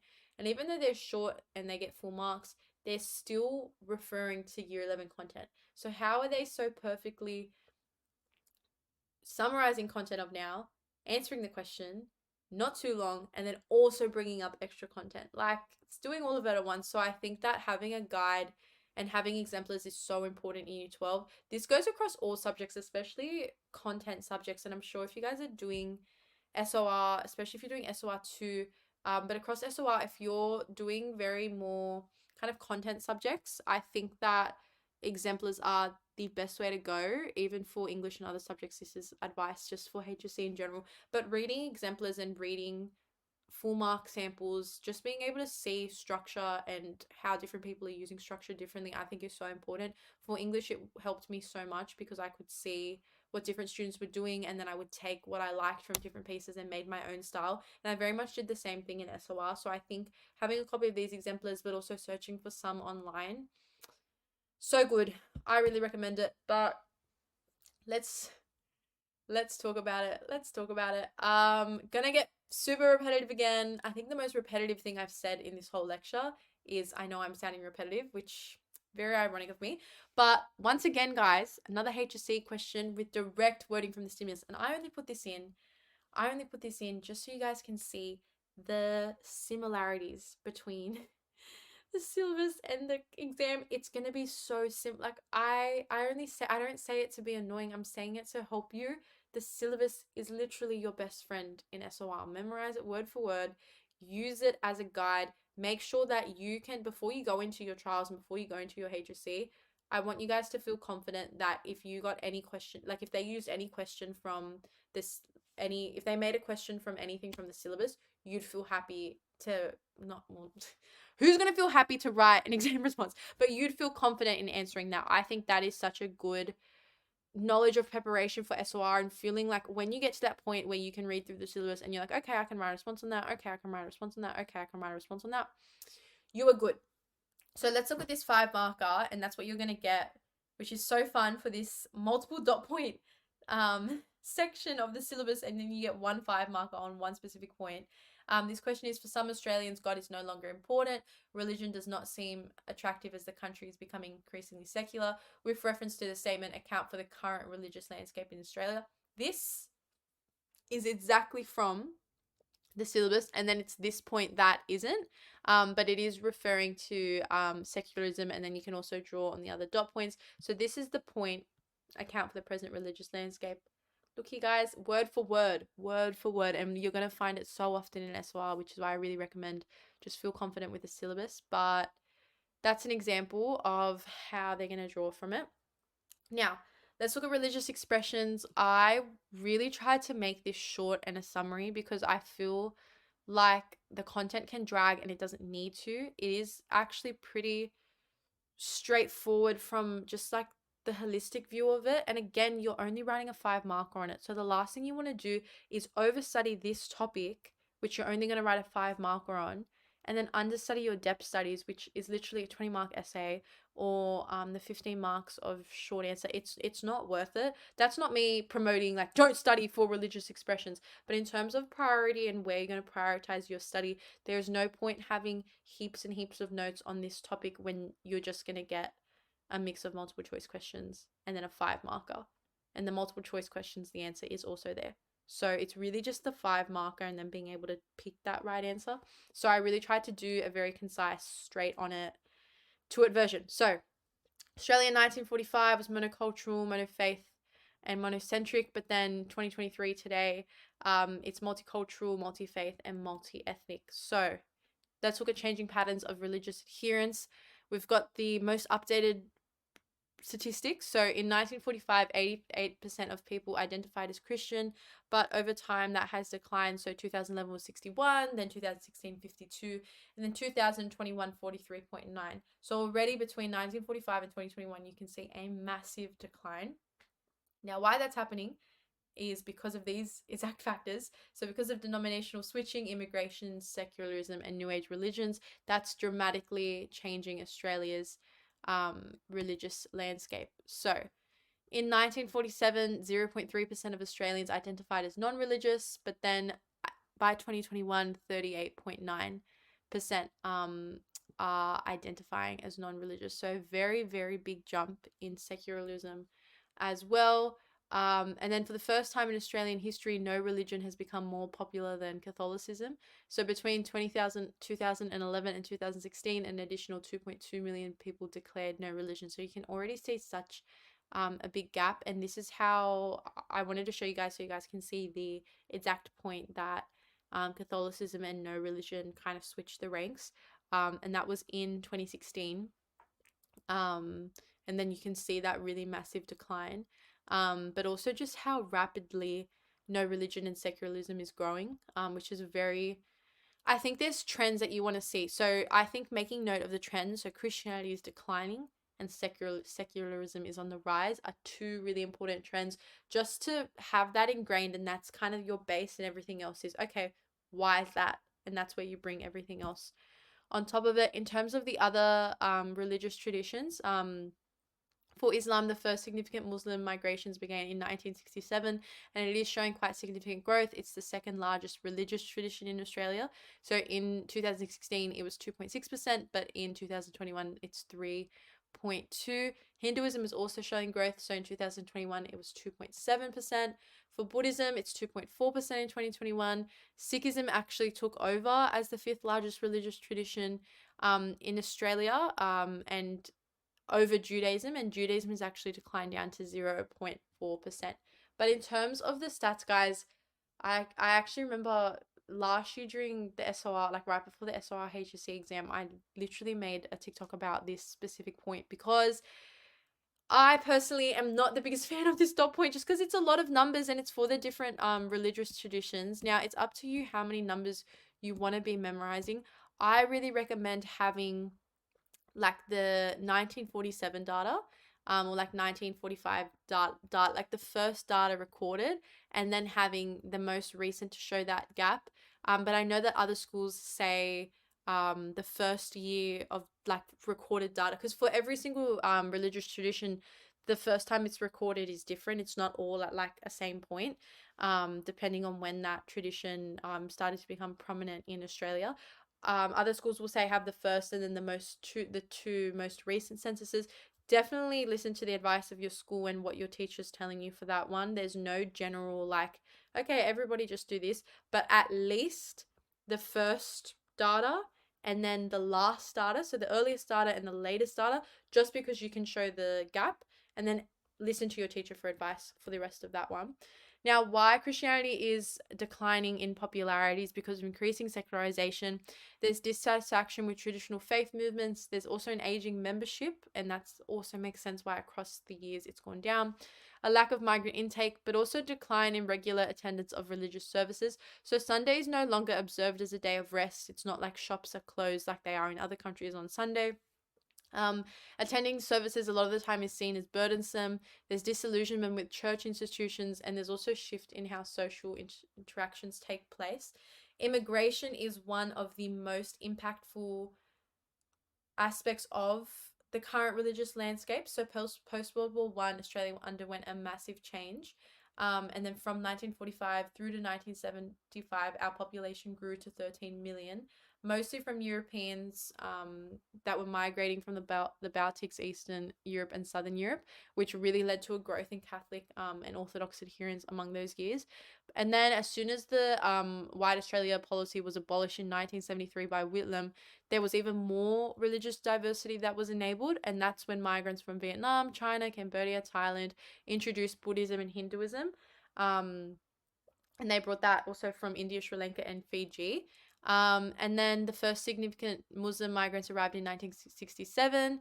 And then later, and since then, Muslim immigrants have come from Lebanon, Afghanistan, Iraq, Iran, and Pakistan. So that's the impact of immigration. Now, in terms of like the direct numbers, I think having the countries that they come from and that they were migrated from is much more important. Again, I don't want to scare you guys, but I have seen, and in my trials, there was a multiple choice, and I have seen it in HSC as well. And there's some of the worst multiple choice questions, but they'll have a specific question on which countries the religious tradition was brought by. So, for example, it's like which countries first brought, which migrants first brought Hinduism to Australia, and then it'll have like different points, and you have to choose. Which is why I just recommend knowing, like know the Baltics, Eastern Europe, and Southern Europe, so Greece, Italy as well, and then know Vietnam, China, Cambodia for Buddhism, know India, Sri Lanka, and Fiji for Hinduism. Just having like at least 2 to 3 of the countries just memorized of where they first immigrated from is very, very important.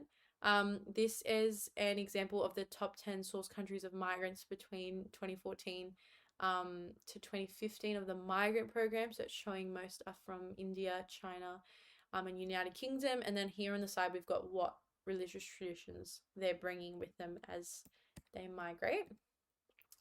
Now, how and why has the religious landscape changed due to denominational switching? And that's another one. So the transfer of adherence from one Christian denomination to another is denominational switching. So there's still Christianity, but that's, for example, a Catholic switching to Orthodox or an Orthodox going to Protestant. It's very much more common in Protestant dominations than it is in Catholic or Orthodox groups, but they can switch for many different factors. Maybe it's because they like the minister. The style of worship also differs between different denominations, the sense of community, the proximity to home, and then activities provided by the congregation.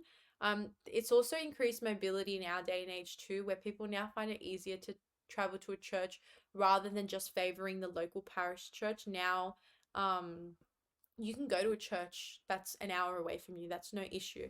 So denominational switching is more popular for that reason, and people are willing to make and can make the distance. While back in 1945, in those earlier years, that was much more of a struggle, and you would just naturally go to your local parish church. Some denominations are also seen as more liberal, for example, if they allow female ministers, while others are seen to uphold outdated hierarchical structures. So naturally, that is going to cause denominational switching, and some people would prefer that more liberal approach. Um, and then specifically, there's, and in terms of trends, there's identified that the Anglican faith has continued to drop, while the Pentecostal faith has continued to increase at the greatest rate. The Anglican is dropping at the fastest rate. So just having some of those little kind of trends, I feel like you can just really easily pop them in to your response. Another part of the syllabus is why have New Age religions increased in popularity, and how is that impacting the religious landscape? So in terms of what New Age religions are, and I was really confused on what New Age religions were, because it just felt really like there was so much that fell under it that I found it really hard to find like one idea for it. But that's why I definitely describe it, and I recommend having it as like an umbrella term, because it really covers the range of spiritual beliefs and practices aiming to foster individual fulfillment. So obviously there's all different types of New Age religions, but at the core, they're individualistic and liberal. They tend to be spiritual rather than a communal pursuit, and they're very much related to self improvement and self fulfillment. They're very big on individual fulfillment and for the individual, while the religious traditions have that, although they have the individual aspect, it's also the community aspect too. So, young people in particular are encouraged to explore new ways of thinking and understanding which are outside traditional religions and their code of behavior. So New Age religions can be followed as an alternative to or in conjunction with other more traditional religious practices. So you don't necessarily have to follow like a New Age religion and that's your whole religion. There's some adherents of traditional religious practices or traditional religious traditions that are still also believers of the New Age religion of numerology or astrology. They are dynamic in that way, but examples are, and I do recommend just knowing a few: numerology, astrology, yoga, etc. I remember using those three. In terms of how many examples to have, I always just go by three in SOR, um have three contributions, have three impacts, have three examples of each. I just feel like going by three, it's not too much to do, but it's also not too little where you've only got like one example. There's not enough to talk about. There's a wide variety of New Age religions, and many followers want to connect with nature or life force in a spiritual way. There's also the belief in the potential of the human being and desire for understanding of the self. But the reasons for why it's grown, there's a disillusionment with traditional religion and its form of worship. There's a frustration with the slowness of change, the desire to seek personal fulfillment, a desire to find new ways of seeking inner peace and awareness of the globalized world, the ease of travel, new forms of global communication, a lessening of commitment to traditional structures such as Christian churches. Again, I expect none of you to memorize all of these. I didn't even have all of these memorized when I was doing my HSC. I say go by three. I think having three reasons is always, it's just going to do it. It's just going to do it every time. So it is in many ways a direct response to the growth of secularism. And as secularism has grown, and that sense of no religion, people have been more turned to spirituality in themselves, rather than that communal aspect.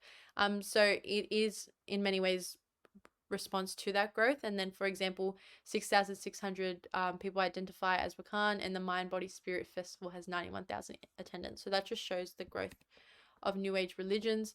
Now, why the rising interest in secularism and how it's impacting the current landscape? There is very much in our society the belief that religion should not interfere with or be integrated into the state.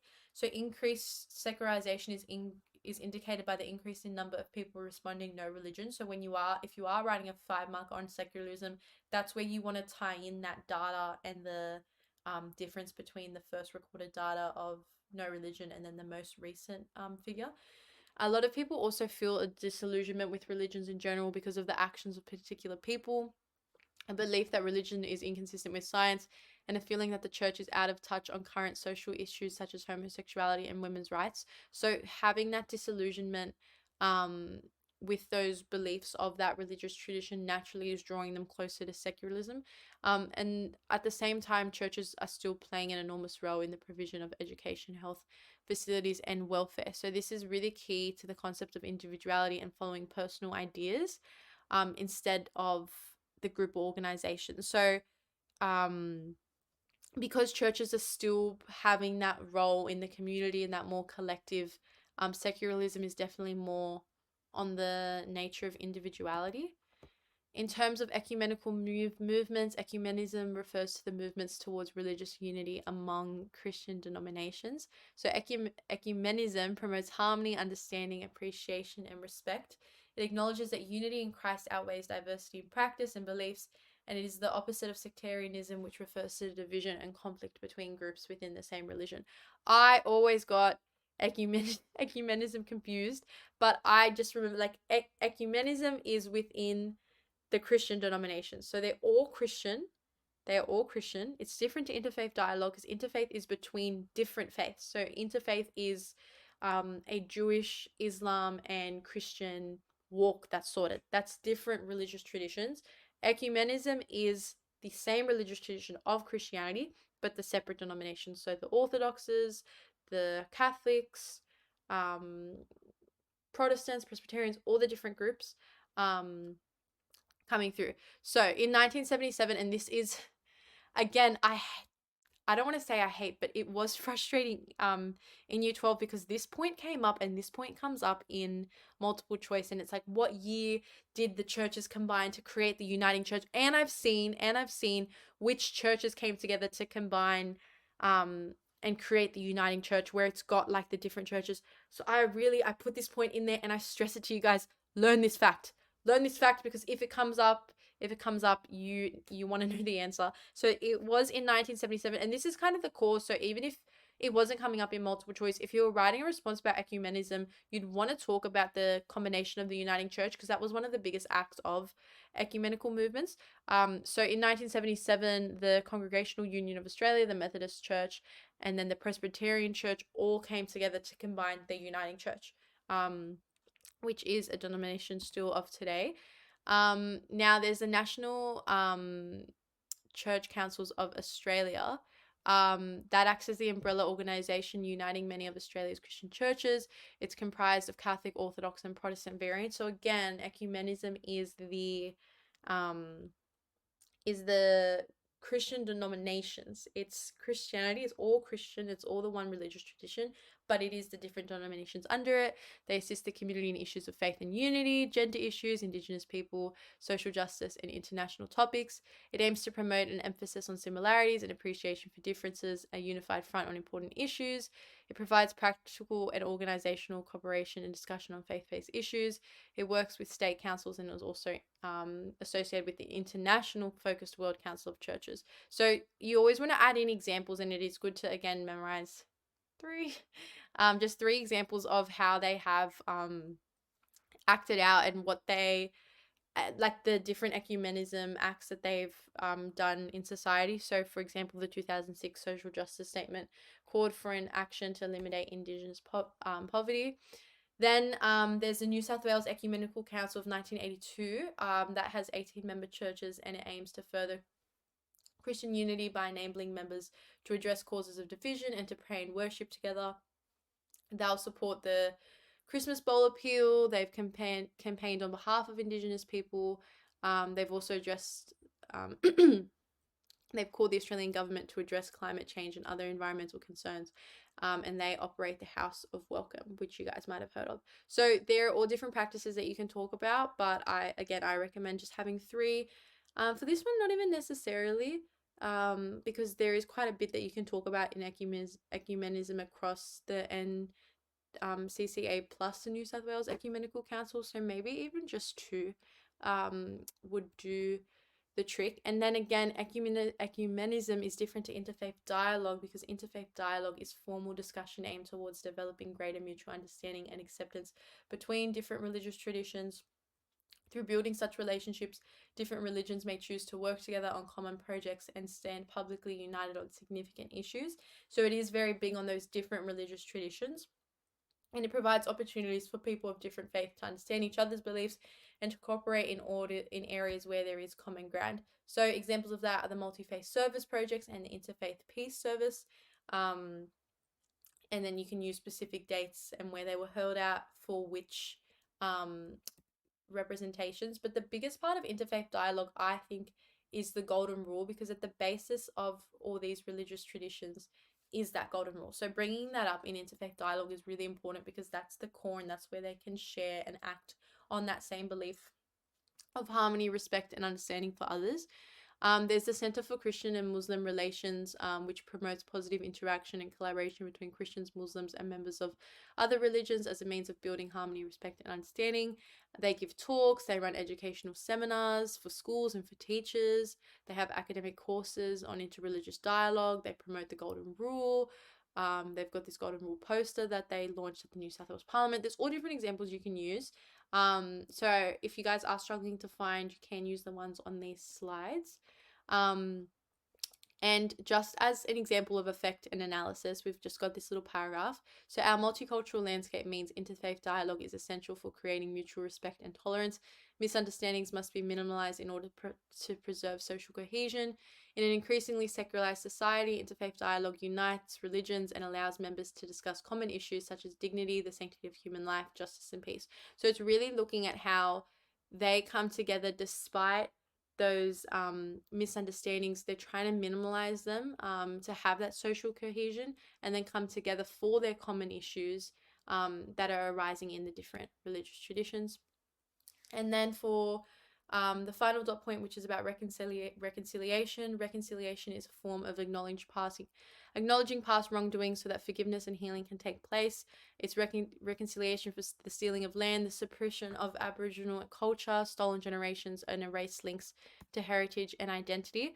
There are different examples that you can talk about. Personally, I was speaking about the formal apology to the stolen generation, and also the week of prayer held by Jewish, Islamic, and Buddhist groups that they've been holding every single year since 1993. But it's up to you. These are just some examples that you can mention as a practice of reconciliation. The Anglican Church has also released statements, and you can use as evidence. You can use statements that different religious traditions or churches or specific denominations and groups have released on reconciliation. So the Anglican Church, for example, from the Perth Diocese, stated high rates of social dislocation and Aboriginal imprisonment is the direct result of the separation of children from their families in which the church was complicit. So you can use that as an expression towards reconciliation.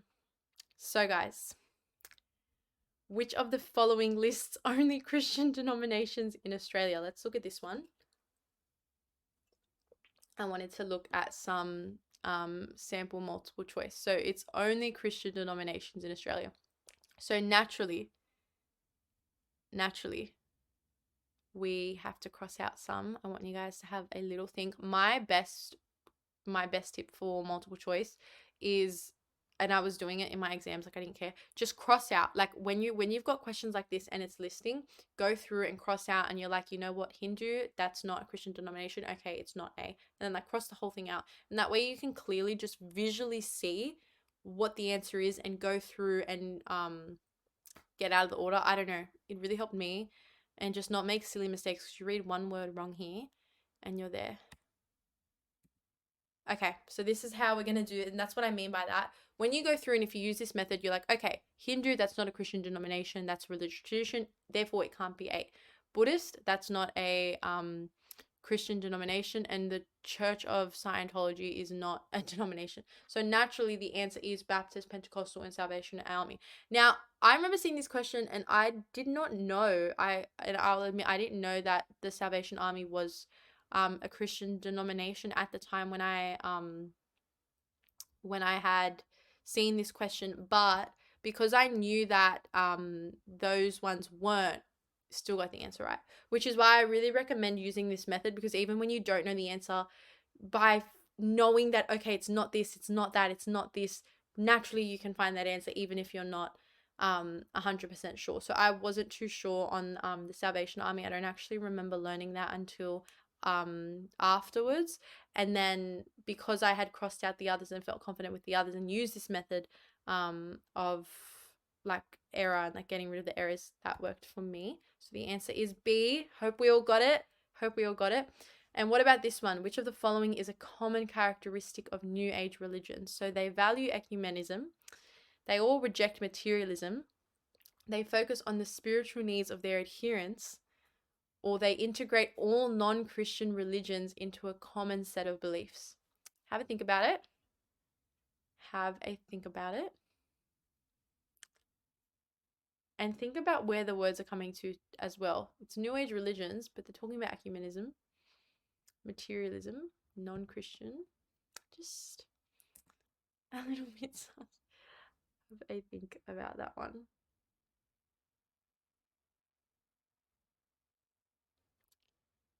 See, this is recorded now, so I don't want to give you guys too much time to think, but I definitely do know.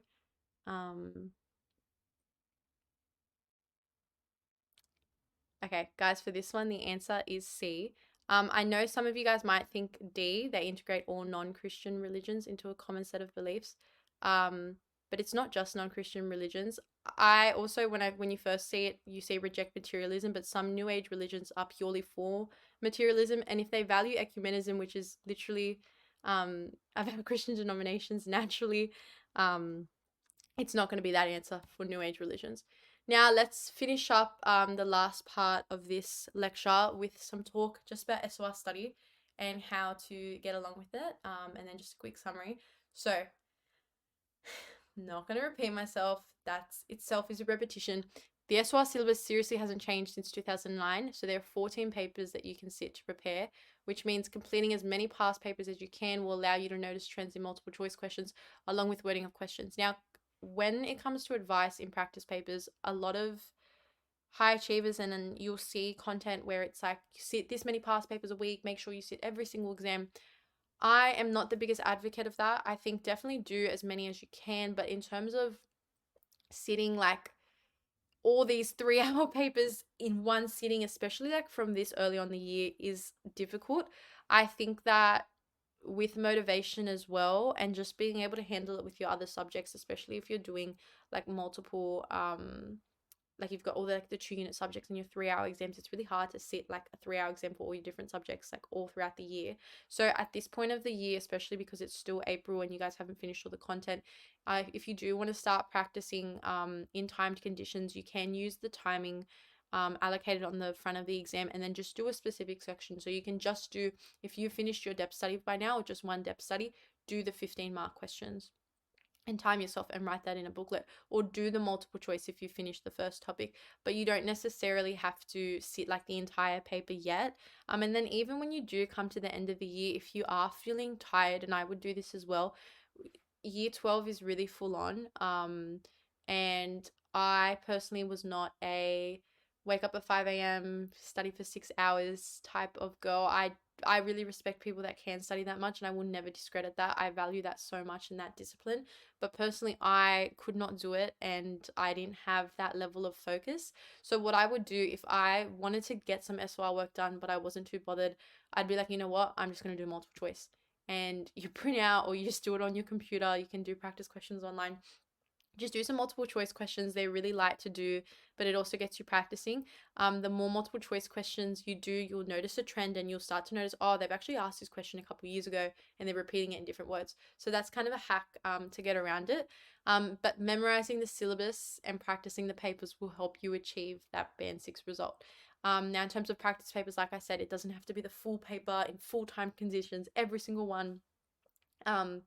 Since 2009, that is not my advice at all, but getting as many as you can done. I definitely don't recommend going into the exam and not having done one full practice paper. You guys naturally in trials will get that practice, but I think it's good to have that practice on your own as well, to just sit for an hour and a half, sit for 3 hours, and just practice your timing, because no one tells you in HSC, okay, go to the next section, okay, stop now, go to this next part.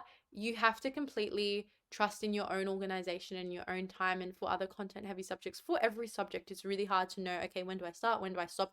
The only way that you can really practice that is by using your trials as a practice goes, like one of your first goes, and then using practice papers and kind of setting, okay, I usually need this amount of time to do the depth study short answers, and I usually will need this amount of time to do an essay, and then just getting used to your organizational structure to make sure you finish the exam, because the exam is heavy in content. There's a lot of writing to do, even more if you do SOR2. So that is very, very important.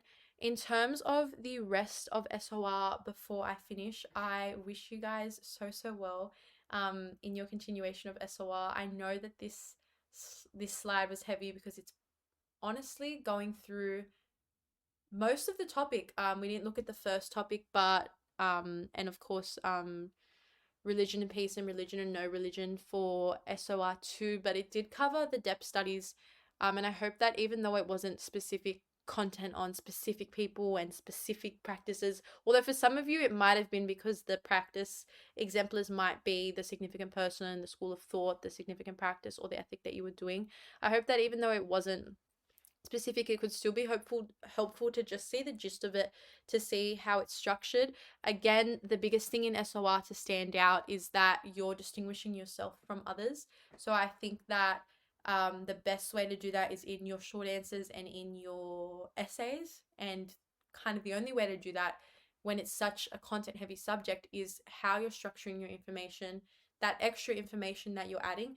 And a lot of people will put like extra random information just for the sake of it, but it doesn't have much significance to the content. They'll add in this like really great, really random biographical biographical bi- biographical idea.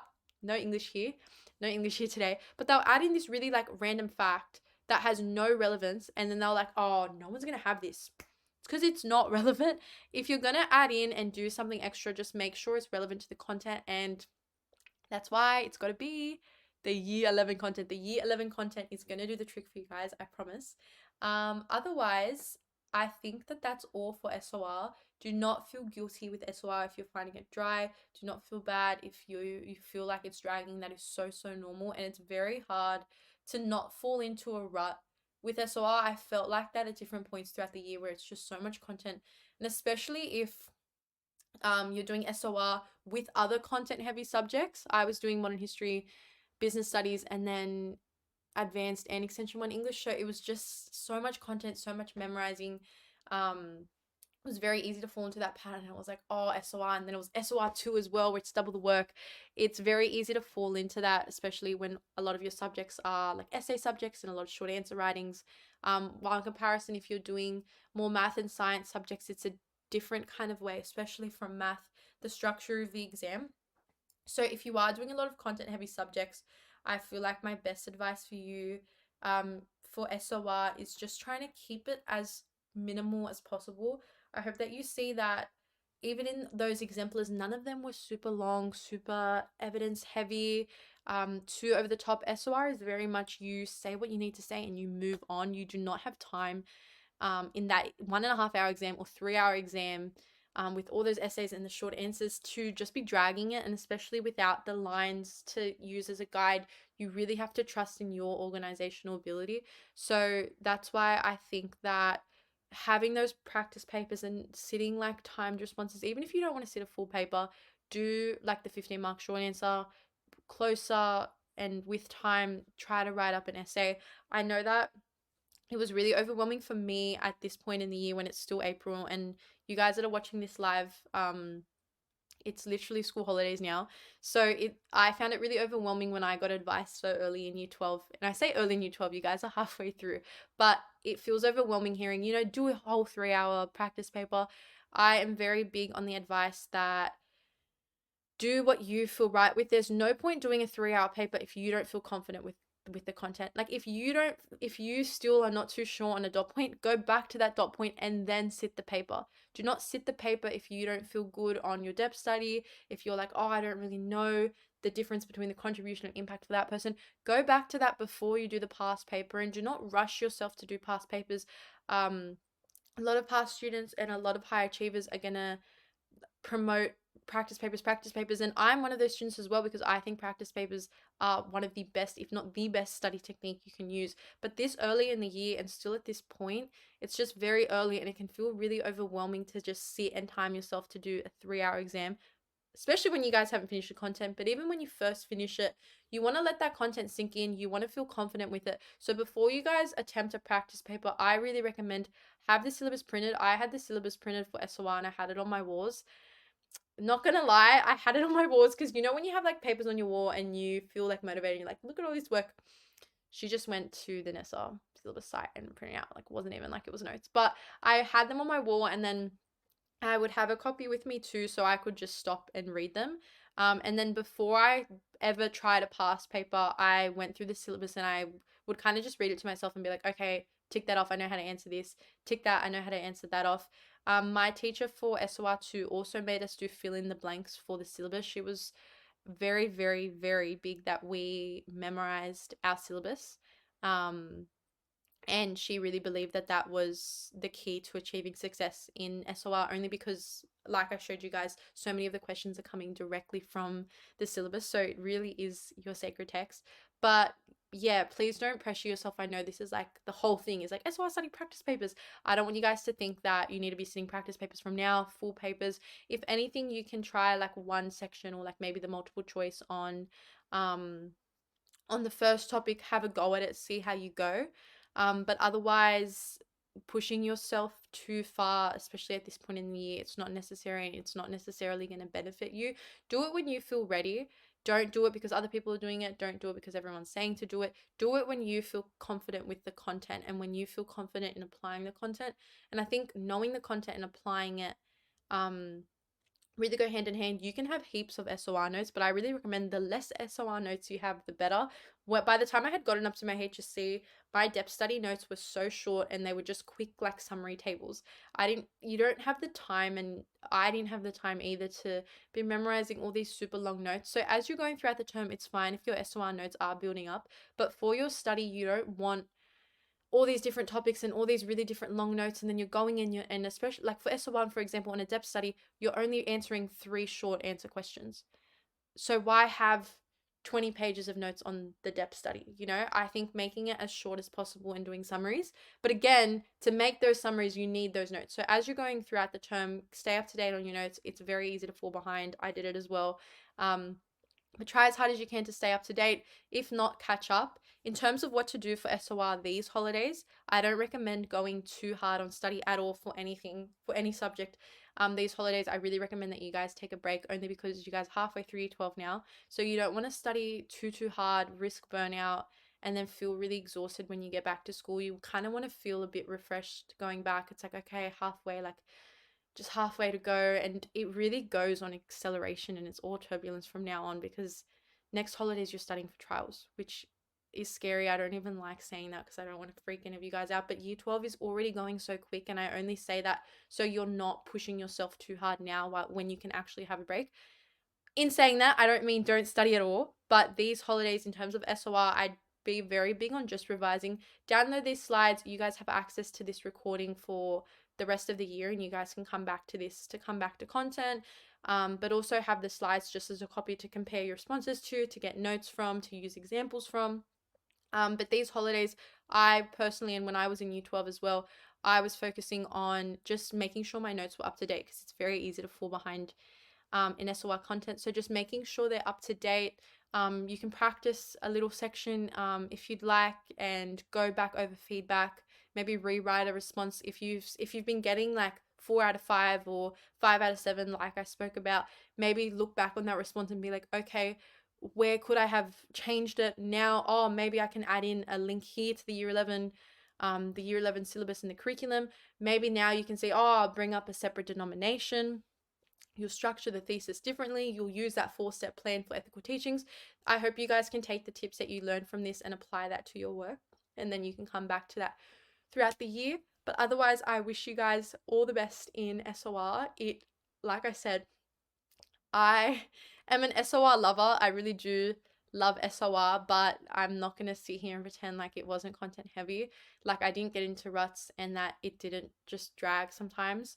For all of you guys doing SOR2, I believe in you. I know the content is just double.